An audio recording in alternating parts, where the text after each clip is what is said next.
Weight loss is not just about losing inches, it's about gaining confidence, strength, and a renewed sense of empowerment. Watch this belly fat burning workout for your tummy flattening and weight loss, so get ready for the best weight loss exercise, and this is it. All right, let's get right into it. All you need is a floor mat, so let's get started.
sharing with you some anti-bloating and tummy flattening tips. Here we go with number 1.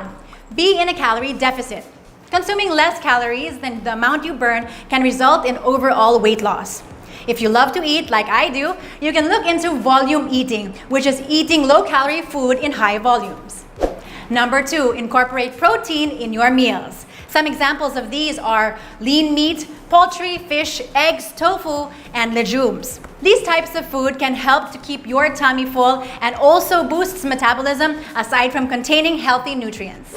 Number 3, incorporate fiber in your meals. This helps reduce appetite and keeps your gut healthy. Number 4, drink a glass of water first thing in the morning and before every meal. This helps to decrease your appetite, keeps you hydrated, and helps flush out waste. Number 5, reduce stress levels. Do this by avoiding triggers of stress, like money, toxic relationships, toxic people. Have a calming routine when you are overwhelmed, because stress may lead to mindless eating. Number 6, get enough sleep. Not getting enough sleep gives people a wider window to consume more calories while they're awake. Adults are recommended 6 to 8 hours of sleep a day. Number 7, drink black coffee or green tea. These drinks not only contain less calories, they also contain healthy nutrients and caffeine, which helps boost the metabolism. Number 8, avoid salty food. Examples of these are canned meat and chips. Salt makes your body retain water and may lead to you appearing bloated or puffy. Number 9, indulge yourself in your favorite cravings. Just a bite or two is okay. Going off course for a meal is okay, it won't hurt, but make sure to get back to the grind right after. And number 10, remind yourself that results take time. Stay motivated, stay disciplined, and stick to your plan. Make it a habit. Kaya natin to, mga Marcies!